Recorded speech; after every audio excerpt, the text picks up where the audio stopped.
दोस्तों नमस्कार। मैं आपके बीच में उपस्थित हूँ पुनः पॉलिटी के ही सेक्शन को लेकर। और आप सबको मालूम है कि हम लोग नीति निर्देशक तत्व के अंतर्गत सभी प्रमुख अनुच्छेदों को पढ़ रहे थे और पिछले दो वीडियो में या 2-3 क्लासेस में हम आपको नीति निर्देशक तत्वों पर ही फोकस रखे हुए थे। दोस्तों आज हमारा नीति निर्देशक तत्वों का समापन होगा और इस समापन के दौरान जो सबसे महत्वपूर्ण प्रश्न होंगे उस पर हम आपके लिए चर्चा करूंगा और बताने का प्रयास करूंगा कि कहां से प्रश्न ज्यादातर नीति निर्देशक तत्वों के चैप्टर से पूछे जाते हैं। दोस्तों मैं बता दूं कि हम लोग नीति निर्देशक तत्वों के अंतर्गत 51 आर्टिकल को पढ़ लिए थे। भाग 4 के अंतर्गत हमें समझते हुए यह मौका प्राप्त हुआ था जानने का कि अनुच्छेद 36 से लेकर अनुच्छेद 51 के बीच में जो प्रमुख आर्टिकल हैं उसमें महत्वपूर्ण बातें क्या हैं और क्यों वह महत्वपूर्ण है। तो इन बातों से आगे बढ़कर आज हमारी क्लासेस जो प्रश्न सीधे हिट होते हैं, जो प्रश्न सीधे पूछे जाते हैं, उस पर हमारी फोकस रहनी है। तो दोस्तों आज हम व्हाइट बोर्ड पर ज्यादा कुछ नहीं लेकिन ये जरूर दर्शाने का प्रयास किया हूं कि कौन कौन सी बातें सबसे महत्वपूर्ण होती हैं। पहली बात तो ये जान लीजिए कि हम लोग नीति निर्देशक तत्वों में ही गांधीवादी विचारधारा भी देखते हैं, समाजवादी विचारधारा भी देखते हैं और उदारवादी विचारधारा भी देखते हैं। दोस्तों कभी कभी तो यही पूछा जाता है कि नीति निर्देशक तत्वों के अंतर्गत कौन सी ऐसी आर्टिकल है जो समाजवादी विचारधारा के अंतर्गत आती है। तो पहले हम सीधे उसी को जानने का प्रयास करेंगे कि हमारा समाजवादी, गांधीवादी और उदारवादी, बौद्धिक उदारवादी के संदर्भ में जो आर्टिकल शामिल किए गए हैं उसकी कौन सी संख्या होगी। तो हम पहले समाजवादी के अंतर्गत देखने का प्रयास करेंगे। दोस्तों समाजवाद जब सामाजिक, आर्थिक, राजनीतिक न्याय के साथ आर्थिक समानता के लिए जो प्रयास करता है वही प्रयास समाजवादी प्रयास कहलाते हैं। दोस्तों जिस भी विचारों में समाजवाद के अंतर्गत सामाजिक, राजनीतिक, आर्थिक न्याय की स्थापना होने की बात हो रही हो या फिर आर्थिक रूप से समानता स्थापित करने की बात की जा रही हो तो उसे समाजवादी विचारधारा कहा जाता है या समाजवादी वाद होता है। दोस्तों इसके अंतर्गत हम अनुच्छेद 38, 38, 39, 41, 42, 43 और 47 दोस्तों इतने सारे अनुच्छेदों को हम समाजवादी विचारधारा के अंतर्गत यह अनुच्छेद मानते हैं। ऐसा माना जाता है कि इन अनुच्छेदों के द्वारा भारत में समाजवादी समाज की स्थापना करने की बात की गई है। राज्यों को यह बताया गया है कि कैसे समाजवादी व्यवस्था स्थापित होगी और इसके लिए हर राज्य को इन अनुच्छेदों को लागू करना होगा। आप पिछले वीडियो में जाकर देख सकते हैं कि इन अनुच्छेदों में कौन सी बातों का उल्लेख किया गया है, किस तरह की महत्वपूर्ण बातें इसमें शामिल है। दोस्तों अगर इसी तरह से हम कहें कि गांधीवादी, तो गांधीवादी विचारधारा के अंतर्गत गांधीवादी विचारधारा वो विचारधारा है जिसमें गांधी जी के सपनों को साकार करने की बात कही गई है। दोस्तों गांधी जी ने सपना क्या देखा था? गांधी जी का सबसे बड़ा सपना यह था कि सब लोग समरसता के साथ न्याय आधारित सामाजिक व्यवस्था में जीवन गुजारें। दोस्तों गांधी जी का विचार था कि ग्राम पंचायतों की स्थापना के साथ गांवों में राम राज्य की स्थापना हो सके। दोस्तों गांधी जी का विचार यह भी था कि राज्य का समापन हो और लोगों का अधिकार मिले। इस बात को भी लेकर गांधी जी अपने मूवमेंट में लगातार प्रयास करते रहे थे कि कैसे हम देश में ऐसी व्यवस्था स्थापित करें जिसमें कोई भूखा न हो, कोई नंगा न हो, कोई असहाय न हो, कोई गरीब न हो, कोई अति अमीर न हो। ऐसी व्यवस्था गांधी जी की सोच में थी। तो दोस्तों इसके अंतर्गत हमारे नीति निर्देशक तत्वों में हमारे संविधान निर्माताओं ने कौन सी ऐसी आर्टिकल शामिल किया है जो आर्टिकल गांधी जी की विचारधारा से मैच करती है। तो दोस्तों वह आर्टिकल कौन सी है? आर्टिकल 40 जैसा कि ग्राम पंचायत के संदर्भ में कही गई है, आर्टिकल 43 मनरेगा के संबंध में है, 43B, 46 और 48। दोस्तों तो ये सभी आर्टिकल्स जो हैं इसमें गांधीवादी विचारधारा की झलक मिलती है। इसीलिए कभी कभी ऐसे भी प्रश्न बनते हैं कि निम्नलिखित आर्टिकल में से कौन सी आर्टिकल में गांधीवादी विचारधारा शामिल है, तो उसमें पूछ देगा आपका अनुच्छेद 38 पूछ देगा, अनुच्छेद 44 पूछ देगा, अनुच्छेद 14 पूछ देगा, कुछ भी ऐसा पूछ देगा और एक अनुच्छेद दे देगा अनुच्छेद 40। तो आपको ध्यान रखना होगा कि अनुच्छेद 40 ग्राम पंचायतों से जुड़ा हुआ है और गांधी जी का सपना ग्राम पंचायतों की स्थापना थी। गांधीवादी विचारधारा के अंतर्गत ग्राम पंचायतों की स्थापना करना था, तो गांधी जी के अंतर्गत गांधीवादी विचारधारा के अंतर्गत अनुच्छेद 40 होगा। दोस्तों इसी तरह से अगर मैं समाजवादी नेताओं की बात करें भारत में, तो लोहिया जी समाजवादी बड़े नेता थे, जयप्रकाश नारायण जी समाजवादी बड़े नेता थे, कर्पूरी ठाकुर बड़े समाजवादी नेता थे। दोस्तों ऐसे बड़े बड़े समाजवादी नेता हमारे देश में रहे हैं जिन्होंने यह महसूस किया था कि देश में, देश की उन्नति में, देश की तरक्की में समाजवाद आधारित व्यवस्था की स्थापना हो सके। दोस्तों उसी तरह से गांधीवादी विचारधारा के अंतर्गत कौन कौन से गांधीवादी लोग कहे जाते हैं, तो महात्मा गांधी खुद भी एक बड़े गांधीवादी विचारधारा वाले व्यक्ति हैं, क्योंकि गांधीवादी एक यह वाद है, ये गांधी जी के द्वारा स्थापित वाद था। दोस्तों हमारे वहां लाल बहादुर शास्त्री मुख्य रूप से गांधीवादी नेता माने जाते हैं, उनको कंप्लीटली गांधीवादी नेता के रूप में जाना जाता है। पट्टाभी सीतारामैया को गांधीवादी पक्षधर या गांधीवादी नेता के रूप में हम लोग जानते हैं, वो भी गांधीवादी नेता के रूप में देखे गए थे। अब दोस्तों हम देखते हैं कि बौद्धिक एवं उदारवादी नेता कौन है और इसके अंतर्गत कौन सी आर्टिकल शामिल की गई है। दोस्तों बौद्धिक एवं उदारवादी नेता पहले सुन लीजिए, तो हमारे देश में वह पहले उदारवाद किसे कहते हैं, खुला मंच को उदारवाद कहते हैं, जहां खुलापन का अधिकार हो, व्यक्तिवादी विचारधारा हावी हो,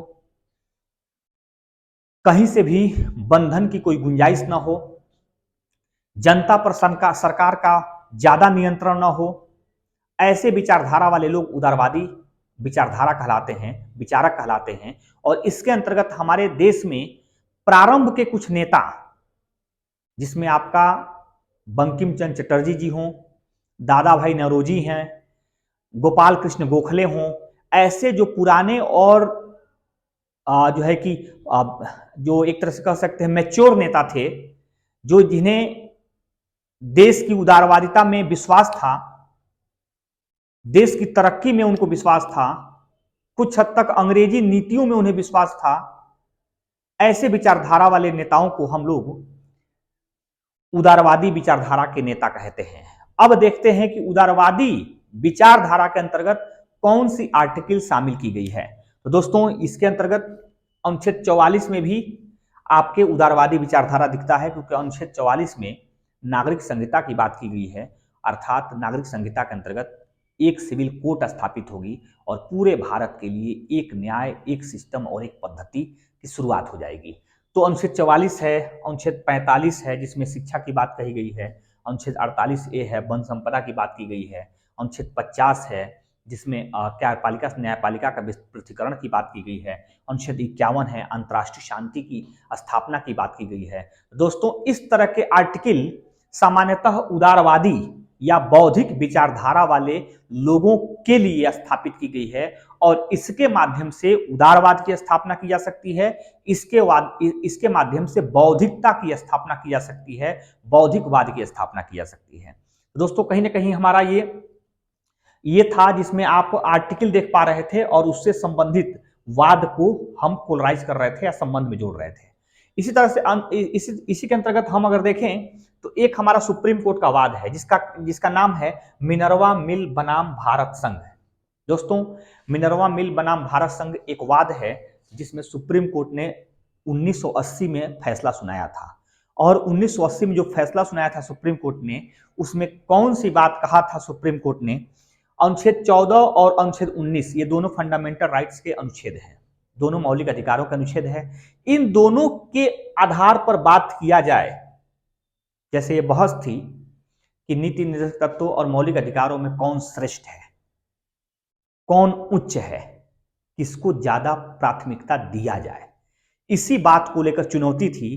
तो सुप्रीम, ध्यान सुनिएगा, अनुच्छेद मतलब मौलिक अधिकार और नीति निर्देशक तत्वों में कौन उच्च है, कौन श्रेष्ठ है, किसको ज्यादा प्राथमिकता दी जाए, तो सुप्रीम कोर्ट में यह वाद पहुंचा और इस वाद के अंतर्गत सुप्रीम कोर्ट ने जो फैसला किया, काफी संतुलित फैसला है। उसमें सुप्रीम कोर्ट ने कहा कि अनुच्छेद 14 और अनुच्छेद 19 को आधार बनाकर बात किया जाए तो मौलिक अधिकार नीति निर्देशक तत्वों पर भारी है। अनुच्छेद 14 और अनुच्छेद 19 को आधार बनाकर अगर बात किया जाए तो फिर मौलिक अधिकार नीति निर्देशक तत्वों पर भारी है। लेकिन वही सुप्रीम कोर्ट उसी वाद में यह कहा कि यदि अनुच्छेद 39 क और 39 ग को आधार बनाकर अगर हम बात करें तो नीति निर्देशक तत्व मौलिक अधिकारों पर ज्यादा सुपीरियर बन जाता है, अर्थात नीति निर्देशक तत्व मौलिक अधिकारों पर भारी हो जाता है। इसी बात का बस उल्लेख है इसमें मिनर्वा मिल भारत संघ में 1980 में, और इससे ज्यादा कुछ भी ना इस पर ध्यान दीजिएगा, इसलिए कि बहुत सॉलिड चीजें आपको मैं बता रहा हूं जो लगातार प्रश्न के रूप में बनते चले आए हैं। दोस्तों, एक नोट में यहां लिखा दे रहा हूं और नोट क्या कहता है, न्यायालय ने कहा है कि भाग 3 और भाग 4 के मध्य सामंजस्य तथा संतुलन ही संविधान का आधारभूत ढांचा है।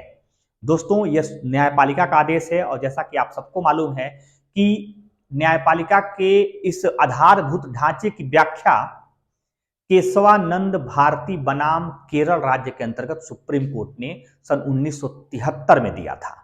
और उसी में सुप्रीम कोर्ट ने कहा था कि जैसे संविधान में प्रस्तावना में भी संशोधन संसद कर सकती है, मौलिक अधिकार में भी संशोधन संसद कर सकती है, मतलब प्रस्तावना और मौलिक अधिकार में संशोधन किया जा सकता है संसद के द्वारा, लेकिन संसद ऐसा कोई संशोधन नहीं कर सकती है जिससे संविधान का मूल ढांचा प्रभावित हो जाए।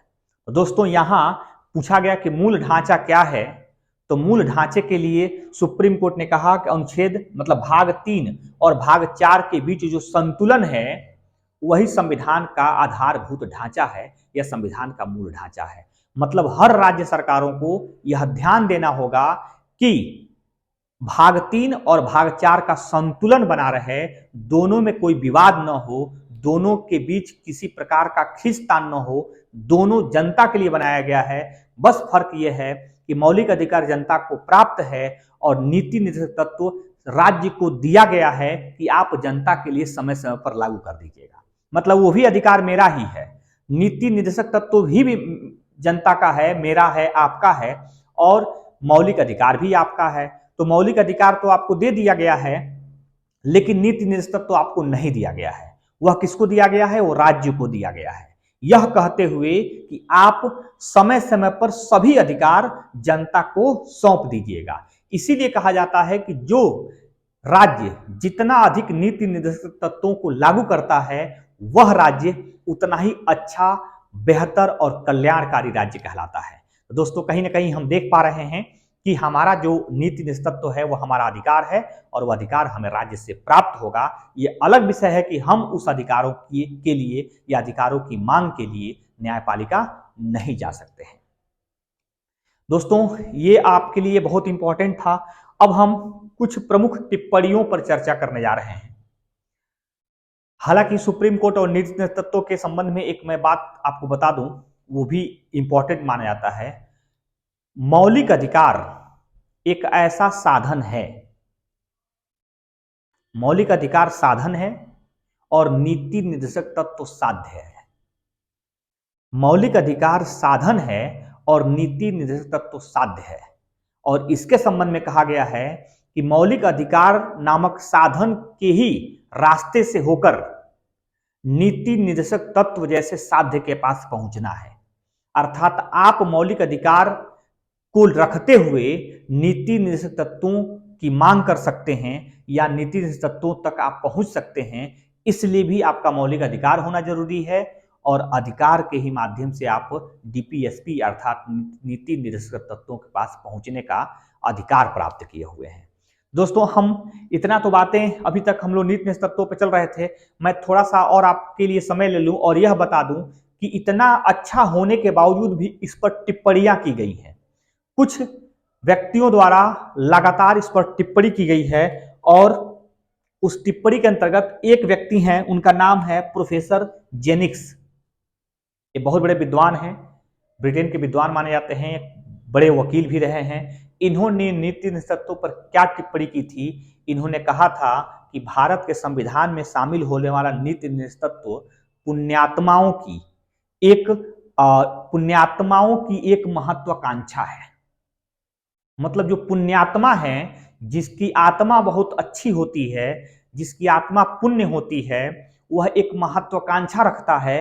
जैसे एग्जाम्पल के तौर पे कि जब आप किसी को नमस्ते करते हैं, किसी को प्रणाम करते हैं, तो लोग कहते हैं जुग जुग जियो। इसका सेंस क्या होता है दोस्तों? जुग जुग जियो का मतलब कोई जुग जुग नहीं जीता है, लेकिन फिर भी आशीर्वाद दिया जाता है। दोस्तों, कहा जाता है चिरंजीवी रहो, मतलब कभी न मरो या अमर रहो। लेकिन ऐसा नहीं होता है, हर व्यक्ति मरता है, कोई चिरंजीवी नहीं रहता है। तो एक पुण्यात्माओं के माध्यम से एक महत्वाकांक्षा दी जा रही है या एक आशीर्वाद दिया जा रहा है कि ऐसा हो। जेनिक्स ने कहा है ठीक इसी प्रकार से हमारी जनता को भी धोखा में देने के लिए या भारत की जनता को धोखा में देने के लिए इसी प्रकार की पुण्यात्माओं जैसी महत्वाकांक्षा को दे दिया गया है कि तुम्हारे लिए ऐसा किया जाएगा, तुम्हारे लिए वैसा किया जाएगा और भविष्य में ऐसा नहीं होने वाला है। यह ध्यान रखेंगे, यह टिप्पणी है और जेनिक्स ऐसा कह रहा है, जबकि बहुत सारे विद्वानों ने कहा है कि नहीं, जब उम्मीद होती है या आस होती है तभी हमारे लिए कोई रास्ता होता है और हम उम्मीदों के लिए, हम आस के लिए इसको राज्यों को दे रखे हैं ताकि राज्य अपना कर्तव्य समझकर ऐसा बेहतर काम करने के लिए प्रयास करता रहे। दोस्तों, इसी प्रकार का दूसरा क्या है? केटी शाह। दोस्तों, केटी शाह ने टिप्पणी करते हुए नीति निषेधों पे कहा था कि यह ऐसे बैंक का चेक है जिसका भुगतान बैंक की सुविधा अनुसार भुनाया जाएगा। मतलब ऐसा चेक है जिसका भुगतान बैंक की सुविधा अनुसार, मीन्स चेक आपका है, बैंक में पैसा भी आपका है, लेकिन आप जब चाहेंगे आपको पैसा नहीं मिलेगा, आप जब चाहेंगे अपने पैसे को नहीं भुना सकते हैं, जबकि बैंक जब चाहेगा तभी आपको पैसा देगा। इसके आधार पर इन्होंने नीति निषेधों की आलोचना की है। मतलब कि अधिकार आपका है, नीति निषेधों नामक व्यवस्था आपकी है, आपके लिए बनाया गया है, लेकिन आपके पास नहीं। जब राज्य से मांगने जाएंगे तब राज्य आपको नहीं देगा, जब राज्य चाहेगा देना तब आपको मिल पाएगा, तब आपको प्राप्त हो पाएगा। इसीलिए केटी शाह ने एक आलोचनात्मक टिप्पणी करने का काम किया है। और अंतिम है, अंबेडकर जी के टिप्पणी को देख लीजिए दोस्तों। तो अंबेडकर जी ने टिप्पणी करते हुए क्या कहा है? डॉक्टर भीमराव अंबेडकर ने दो बातों का उल्लेख किया है। पहला तो उन्होंने कहा है कि यदि नीति निर्देशक तत्वों में समाजवाद नहीं है तो मैं यह समझने में असमर्थ हूं कि समाजवाद क्या है। दोस्तों, अंबेडकर जी का यह स्टेटमेंट है, ध्यान सुनिएगा। उन्होंने कहा है कि नीति निर्देशक तत्वों में यदि समाजवाद नहीं है तो मैं यह समझने में असमर्थ हूं कि समाजवाद क्या है। और दूसरा अंबेडकर जी का यह इस पर स्टेटमेंट है नीति निर्देशक तत्वों पर। उन्होंने कहा है नीति निर्देशक तत्व में संविधान की आत्मा और संविधान का हृदय बसता है। मतलब संविधान की आत्मा भी कहा था और संविधान का हृदय भी कहा था नीति निर्देशक तत्वों को। तो अंबेडकर जी की अपनी एक स्टेटमेंट है, इन लोगों की अपनी स्टेटमेंट है। कुछ ने इसकी तारीफ किया है, कुछ ने इसकी आलोचना किया है, लेकिन इसी के इर्द गिर्द प्रश्न पूछे जाते हैं। दोस्तों, ये कंप्लीटली आपका आज नीति निर्देशक तत्वों का समापन हो रहा है। जो अगला हमारी क्लासेस होगी वो अब हम केंद्रीय संघीय राज्यों पर चलेंगे, जिसमें पहले शुरुआत करेंगे प्रेसिडेंट से लेकर, जहां केंद्र में कार्यपालिका का प्रमुख प्रेसिडेंस होता है, वहीं राज्यों में कार्यपालिका का प्रमुख गवर्नर होता है। वहां से हमारी शुरुआत होगी। मैं विश्वास दिला रहा हूं कि बहुत ही बेहतरीन क्लासेज आपकी होंगी।